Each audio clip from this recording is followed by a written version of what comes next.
Bonjour à tous, c'est Luna. Je viens vous faire un tirage concernant une question qui est très intéressante et pour cause, je l'ai pondue. Que dois-je régler avec ma mère? Que dois-je régler avec ma maman? Il y a une problématique que je dois dépasser aujourd'hui et je vais m'y atteler. Donc, je vous propose un choix numéro 1, 2 ou 3. Pour ce faire, je vais utiliser la version du tarot des illuminations, mais version Luna Tarot. Je trouvais que c'était approprié pour des questions de maman, de lien d'enfant à sa maman. Voilà, la lune étant un symbole très maternel, j'ai trouvé ça bien de l'utiliser. Alors, nous allons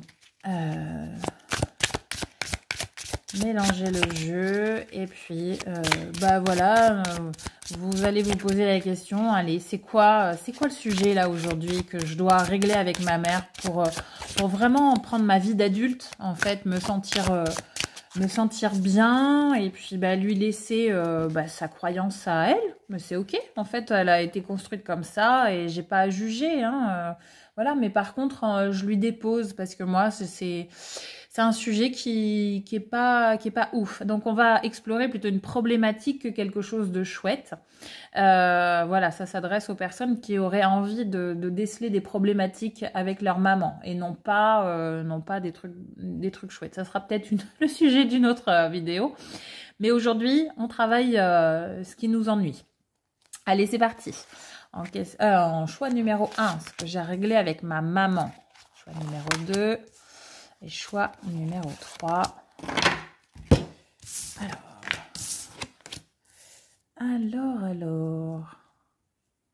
Waouh. Alors, donc nous avons en choix numéro 1 la force, en choix numéro 2 le roi de denier et en choix numéro 3 le monde. Donc on a deux arcanes majeurs ici, donc c'est pas des petits sujets. Et là on a une figure de la cour, c'est pas un petit sujet non plus. Mais voilà. Donc en choix numéro 1, ce que j'ai réglé avec ma mère, c'est très certainement, on a affaire à des enfants de maman. Donc vous êtes en postulat d'enfant avec votre mère. Donc vous avez été l'enfant d'une maman qui était assez tyrannique et du coup elle vous a plutôt inspiré le contrôle et la peur plus que le respect et la confiance. Et du coup, en fait, ce que vous avez à régler avec votre maman, c'est le réflexe que vous avez adopté que pour avoir ce que vous voulez dans le monde, il faut plier son monde à sa volonté, il faut le contrôler ou le contraindre. Et s'il n'obéit pas à vos souhaits, en fait, vous avez le même réflexe que votre mère, vous devenez tyrannique et vous vous imposez avec une force colossale alors qu'il serait plus sage de composer avec et puis en fait de juste comprendre qu'on ne peut pas tordre le monde à sa volonté, malheureusement. Et c'est surtout, heureusement d'ailleurs, finalement, parce que ça nous amène à développer des choses par nous-mêmes au lieu d'aller le ponctionner à l'extérieur de nous. Et du coup, on a peut-être à couper des liens là de réflexes dont on a hérité de notre maman. Qui est de l'ordre du surcontrôle, de la colère qui s'abat d'un coup, version soupolée, mais pas dans l'aspect, on n'a pas le sourire quand on voit ça. C'est vraiment, ça peut vous soulever d'énormes colères quand vous avez des frustrations. Et du coup, ça, vous pouvez le rendre à votre maman, symboliquement. Ça vous appartient pas, en fait. C'est pas votre choix à vous.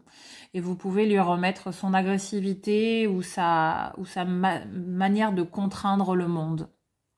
Peut-être d'une manière complètement sournoise et Et les mamans, hein, elles sont futées, elles donnent pour être irréprochables. Et du coup, elles se permettent d'être tout en même temps très contrôlantes.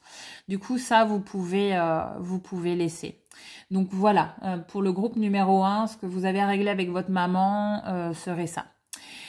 Pour le groupe numéro 2, avec le roi de denier, avec le truc à régler avec votre maman serait votre rapport à l'argent. Bon, là, c'est un petit peu, je défonce les portes ouvertes, mais vraiment. Et c'est surtout qu'il y a un aspect de... on doit être dépendant financièrement de l'autre ou trouver une manière de ne pas être autonome. Ou en tout cas, ça a peut-être été son postulat à elle pour, comment dire, pour donner l'illusion qu'elle est protégée et aimée. Elle s'est peut-être invalidée financièrement parlant ou matériellement parlant dans l'espoir d'être prise en charge. Et du coup, vous avez ce truc-là très, très, très, très en miroir avec votre maman. Alors, soit vous avez un rejet total et du coup, ça vous déclenche, mais quelque chose qui est épidermique. Vous pouvez être dans un profil ultra autonome, ce qui vous laisse aucun endroit de vulnérabilité parce que vous voulez absolument pas être comme votre mère, ou soit à l'inverse, vous êtes un copier-coller, donc vous n'êtes rien sans l'autre, vous êtes dans un postulat de petites choses qu'il faut prendre en charge. Voilà, et du coup, c'est hyper difficile pour vous parce que en fait, vous ne pouvez pas avoir la liberté que vous souhaitez parce que vous dépendez de l'apport et du soutien matériel de l'autre. Et à la fois, il y a comme un truc qui, comme si ça vous assurait que l'autre puisse rester dans votre vie. Vous voyez ce que je veux dire? Alors, je tourne un petit peu autour du pot, mais il y a un rapport à l'argent qui est pas de ouf. Vraiment pas de ouf. Il y a peut-être une gestion de l'argent aussi avec des mamans qui claquaient trop de sous et qui n'avaient plus assez pour les choses importantes du quotidien. Peut-être que vous avez manqué parce que vous avez eu une maman qui gérait mal ou qui avait... Alors, soit qui gérait mal, qui ne mettait pas les bonnes priorités au bon endroit, ou soit qui manquait énormément de moyens. Et du coup, vous avez toujours vu votre maman trimer. Enfin, en tout cas, il y a un sujet concernant un déséquilibre financier et comme un rapport... alors, pas que à votre père ou à l'homme, hein. C'est pas forcément ça, mais c'est une manière de s'invalider, de quelque manière que ce soit, pour finir par être celle qui est à aider. Votre mère a dû avoir un espèce de réflexe comme ça. Alors, mettez-le à votre tambouille, mais voyez ce que ça vous fait quand vous branchez à ça, et voyez aussi comment vous avez des réflexes qui miment un peu ce que vous avez connu malgré vous en fait. Ça, pareil, hein, vous pouvez lui rendre symboliquement. Alors on s'adresse jamais directement aux parents, on le fait symboliquement, on imagine qu'il est en face de nous et on dit bah tu vois maman là ça c'est pas à moi, je te le rends, ça m'appartient pas, ça sort de ma vie définitivement. C'était ton choix, ton moyen à toi, avec tes blessures à toi, mais moi aujourd'hui, j'ai pas besoin de ça parce que je souffre pas à l'endroit où tu souffres, donc c'est bon, je te le rends. Voilà pour le groupe numéro 2. Pour le groupe numéro 3, qu'est-ce que j'ai à régler avec ma maman, avec le monde? Alors, j'aurais tendance à vous dire que... vous avez eu une mère qui passait pas à autre chose. Alors, pareil, alors soit c'est une polarité, soit c'est l'autre. Soit c'est un côté de la pièce, ou soit c'est l'autre. Donc, soit une mère qui n'en finissait plus de jamais clôturer quelque chose, ou soit une maman qui était tout le temps dans une espèce de frénésie de course en avant, Du coup, il n'y avait jamais le temps d'intégrer les choses, que c'était déjà passé à autre chose. Du coup, bah vous avez appris à vivre avec une sensation de c'est écrasant quand ça passe pas à autre chose, ou alors pour l'autre polarité, c'est insécurisant de tout le temps être en mouvement. Et du coup, il y a comme on ne peut pas se reposer, on ne peut pas être comblé, il faut toujours être vigilant, il faut toujours anticiper parce que on n'est jamais, on n'a jamais tout de réuni pour se sentir bien. Et vous avez une mère qui a dû être extrêmement instable.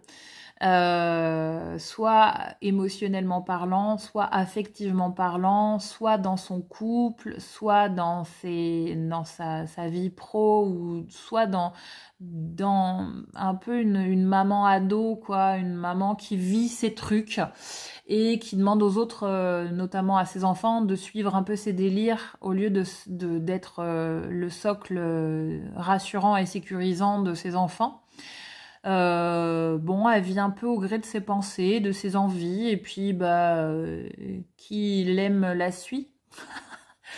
Il y a un truc un peu comme ça, et du coup, vous, peut-être que pour ceux qui ont vécu avec une maman qui ne passait jamais à autre chose, vous avez à cœur dans cette vie-là de boucler les schémas qui ne sont pas bouclés et de vraiment vous extraire de ce truc qui vous étouffe, quoi, qui traîne en longueur. Vous avez peut-être remonté les manches là et puis vous êtes collé au transgénérationnel comme jamais, quoi, pour boucler vraiment tous les dénis de votre maman. Ou alors, à l'inverse, dans la polarité de l'autre côté de la pièce, ouais, une pièce a toujours deux côtés, vous avez besoin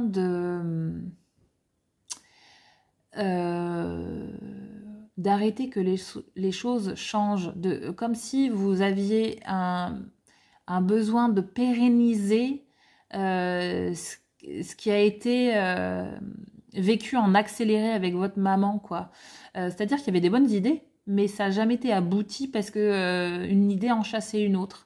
Et du coup, vous avez à cœur de mettre de la sécurité, alors peut-être un peu trop de sécurité, du coup ça bloque un petit peu le courant de la vie, quoi. Voilà, et que, enfin, on vous jette pas la pierre, hein, à la fois, quand on a manqué de sécurité, le réflexe premier, c'est de se sécuriser de partout. Et des fois, ça peut devenir un peu stagnant, quoi. Voilà. Donc, peut-être pareil, rendre à votre maman soit son besoin de rester dans l'ancien, de se maintenir dans quelque chose qui n'est pas confortable, mais bon, ça ou rien, pourquoi pas. Ou soit de rendre à votre maman son réflexe de passer d'un truc à l'autre qui vous a amené à vous suradapter tout le temps et que c'était intenable dans votre enfance. Et du coup, vous avez été presque adulte à sa place, ou voire carrément le socle solide, le pilier de votre famille à sa place, parce qu'il y avait vachement d'immaturité. Et du coup, vous pouvez symboliquement, évidemment pas en vrai, mais vous imaginez que vous avez votre maman en face de vous et vous lui dites, mais vraiment de tout mon cœur, maman, je t'aime, mais ça, je te le rends, c'est pas mon choix, je ne veux pas vivre comme ça. Ça sort de ma vie définitivement, je m'en libère. Et moi, je vais faire à ma manière. Merci de m'avoir montré là où je voulais pas aller. Et maintenant, je vais faire à ma manière, maintenant que je suis adulte. Voilà. Et peut-être avoir à cœur de pas demander ça à vos enfants, à vous. Voilà. Voilà les amis, écoutez, voilà, je me tiens disponible à vous si vous souhaitez avoir un accompagnement avec moi pour reprendre la main sur votre vie ou travailler le lien à l'autre, parce que ça c'est mes deux pôles où j'adore, où vraiment j'adore accompagner les personnes. N'hésitez pas à faire vos curieux dans la barre d'infos pour prendre rendez-vous avec moi si vous le souhaitez. Je vous souhaite une super journée et puis je vous dis à bientôt.